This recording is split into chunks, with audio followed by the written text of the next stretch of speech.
एक लोटा जल चढ़ाओ, शिव जी को जल चढ़ाओ, रोज जल चढ़ाओ। शंकर सबसे पहला काम एक करते हैं। शिव क्या करते हैं तो के जो तुम्हारे पास बनावटी लोग रहते हैं, एक लोटा जल चढ़ाने वाले व्यक्ति के पास में जो उसका बनावटी लोग रहते हैं, उनको धीरे धीरे शंकर भगवान तुम्हारे दुश्मन को, तुम्हारे बनावटी को दूर करते चले, अच्छों को जोड़ेंगे। दुश्मन बनावटी लोगों से बचिए थोड़ा। दुश्मन तुम्हारा बाल बांका नहीं कर सकता, पर बनावटी से बचिए। किसी ने पूछा क्यों गुरुजी शंकर भगवान ने किसी को भी अपना अच्छा एक भी गण ऐसा नहीं बनाया जो ठीक ठिकाने का हो? शंकर जी के गणों को देखो, एक भी ठिकाने का है? अरे बोलो तो जम के।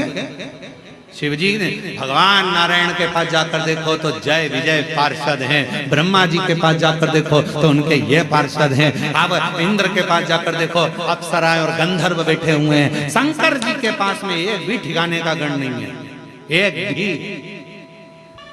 भूत प्रेत डाकनी पिशाचनी, किसी के 12 मुंह, किसी का मुंह ही नहीं, चेहरा ही नहीं है किसी का।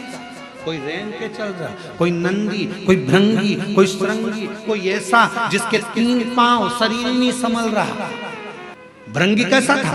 3, क्योंकि माता पार्वती जी ने उसको श्राप दे दिया था, तेरे शरीर में जितना मांस है वो सब हट जा, हड्डी हड्डी पड़ेगा। तो तुमने शिव जी के गणों में देखा होगा हड्डी हड्डी का ढांचा, उसके 3 पांव है। क्यों? शिव जी ने कहा 1 पांव एक्स्ट्रा मैं तुझे दे देता हूं, गिर गया तो 3 पांव दे दिया।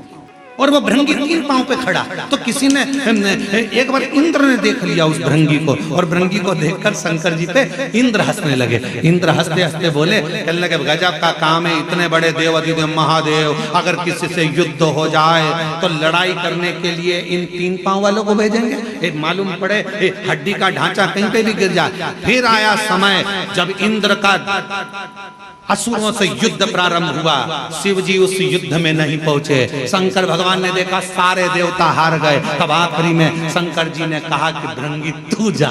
और इंद्र के पास में जब असुरों के युद्ध के लिए भृंगी को भेजा तो इंद्र की पत्नी ने पूछा, शंकर जी नहीं आए युद्ध लड़ने? नहीं, ये भृंगी आया। हाँ, इसके 3 पांव है, हाँ हड्डी का ढांचा है, हाँ कमजोर है, ये तो बहुत कोई भी मार के गिरा देगा, फूंक मार देगा तो गिर जाएगा, ऐसा भृंगी है। इंद्र ने सोचा अब शिव जी ने भेजा है, लड़ाना तो जरूरी है। असुर 1.25 लाख सेना असुर की थी सामने, और अकेला भृंगी जब हड्डी का ढांचा 3 पैर से खड़ा हुआ, एक पैर जो भृंगी ने सामने रखा, सारे असुरों को दबा दबा कर मार दिया। तब इंद्र को समझ में आया शंकर का कोई गण कमजोर नहीं।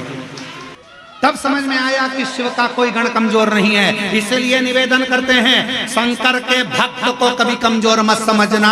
जब भृंगी का 1 पांव 1.25 लाख असुरों को दबा सकता है, तो शिव का एक भक्त दुनिया को तार भी सकता है। सामर्थ्य का होना चाहिए। शंकर का कोई गण कमजोर नहीं है। शंकर के गण को कभी कमजोर मत समझो। नंदी, भृंगी, शृंगी सब बड़े प्रबल। शिव जी का एक गण भूत, अभी तुम लाखों की भीड़ में एक भूत को लाके खड़ा कर दे तो सब भग जाओ। अब जब तुम भग जाओ तो देवता बचेंगे? वो भी भग जाएंगे।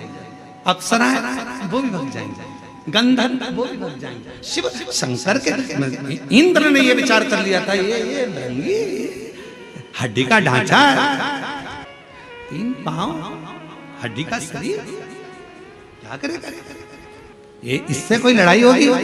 इंद्र हंसकर गए थे कि शंकर जी के पास सारी सेना आड़ी टेढ़ी है, कोई काम की नहीं। क्या नंदी लड़ाई करेगा? क्या भृंगी लड़ाई करेगा? क्या शृंगी लड़ाई करेगा? कोई गण में इतना बल नहीं है कि वो लड़ाई लड़ लेगा। तब शिव जी ने अपना बल दिखाया 2 बार, एक बार और दिखाया। कब? जब ब्रह्मा जी झूठ बोले।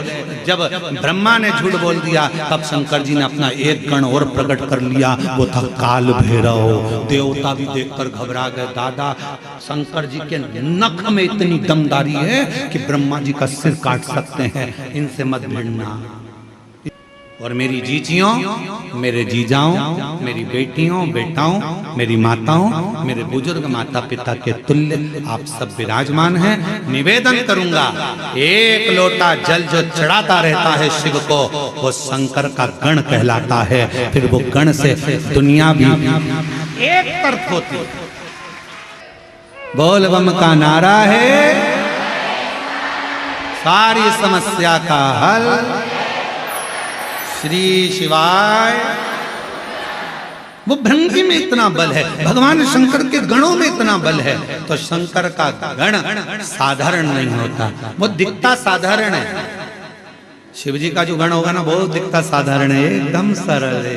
भृंगी एकदम ये 3 पांव हड्डी का ढांचा, दिखता सरल है, इसमें कुछ भी नहीं है, दमदारी नहीं है, बिल्कुल ऐसा रहता है, ऐसा इतना सरल दिखे ही नहीं।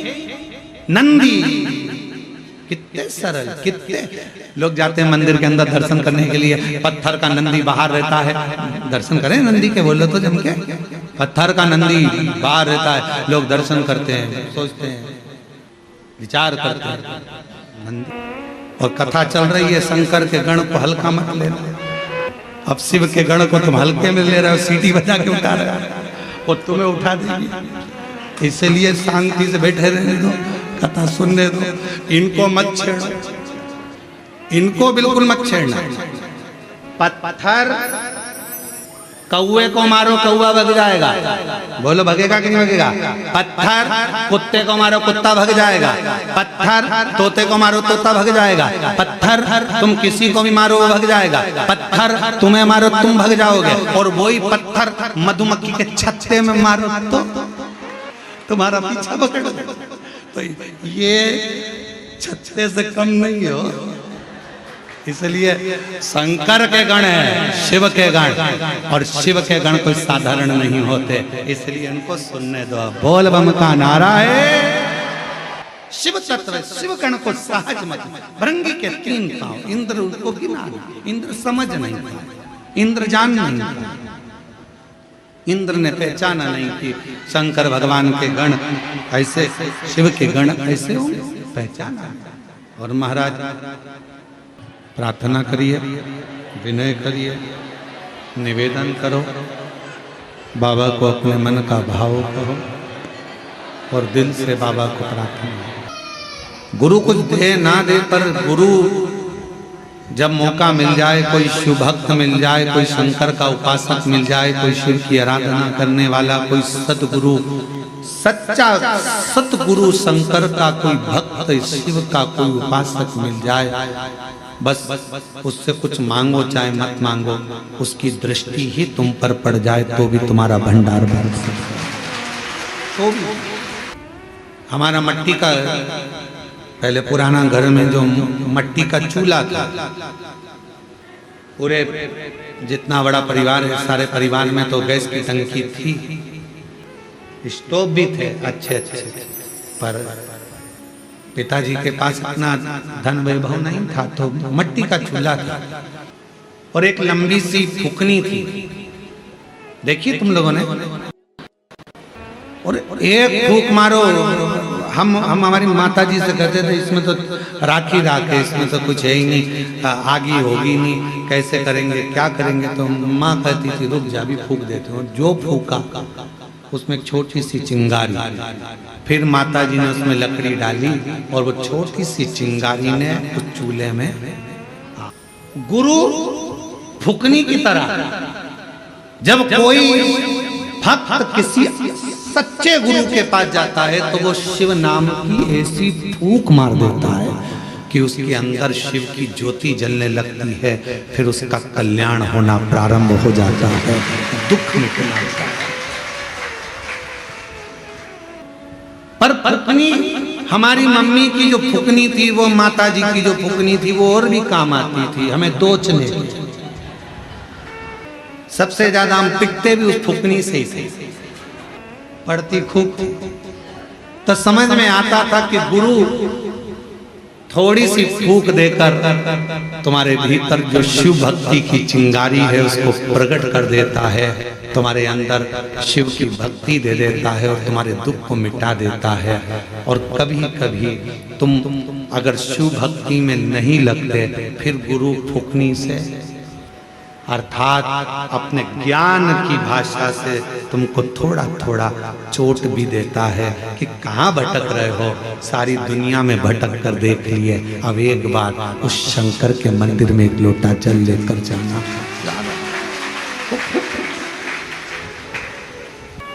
प्रीति नरसिंह शिवहरे, हम जिला ग्वालियर के रहने वाले, कहीं बैठी हो प्रीति जी? प्रीति नरसिंह शिवहरे आप ही ग्वालियर से हैं। गुरुदेव, शादी के 24 साल हो गए थे और 24 साल तक हमारे घर में औलाद नहीं हुई। गुरुदेव, जब 24 वर्ष शादी के हो गए, ऐसा कोई डॉक्टर नहीं जिसका इलाज ना करवाया। गुरुदेव, बाबा उनके यहाँ गए, सबसे पूछा पर कोई संतान नहीं, हिम्मत तो हार गए थे। तब एक रिश्तेदार के कहने पर पहली बार टीवी पर कथा सुनी और सफेद आंकड़े की जड़ का प्रयोग किया।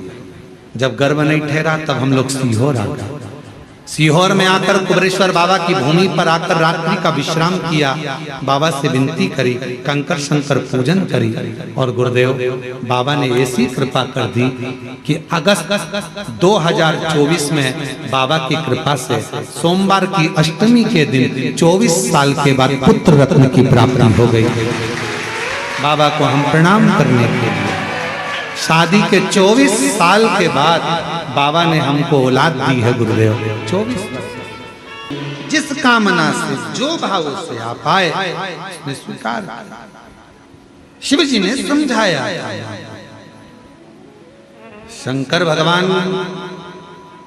शिव जी एक गुरु का काम करते हैं और गुरु शिव गुरु है, शंकर गुरु है।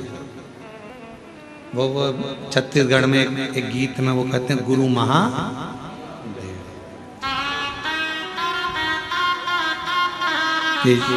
शिव गुरु शंकर गुरु का कार्य करते हैं और गुरु जैसे गुज्ञान का प्रकाश जला देता है कि शिव भक्ति को करो, भजन करो, शिव नाम लो, स्मरण करो, वो गुरु। शिव पुराण कर रही है। शिव जी ने सती माता को खूब समझाया, सती मेरा कहना मान, तू अपने पिता के घर मत जा। मैं जानता हूँ कि तू मुझे बहुत स्नेह करती है, बहुत प्रेम करती है, और जिससे प्रेम करा जाता है फिर उसके लिए सुना नहीं जाता, फिर उसके लिए सुना नहीं जाता। आप शंकर भगवान से प्रेम करने लगोगे तो शिव जी की निंदा नहीं सुन सकते। आप कुबरेश्वर धाम से प्रेम करने लगोगे तो कुबरेश्वर धाम की निंदा नहीं सुन सकते। आप शिव गुरु से प्रेम करने लगोगे तो शिव गुरु की निंदा नहीं सुन सकते। जब प्रेम बढ़ता चले जाता है तो फिर निंदा अंदर रहती नहीं, हम सुन नहीं सकते। और शिव महापुराण की कथा तो ये तक कहती है कि शंकर की निंदा और शिव भक्त की निंदा कभी जिंदगी में मत सुनो। कोई कर रहा है तो उठकर चले जाओ या उसका जवाब दो। हम निंदा नहीं सुनते।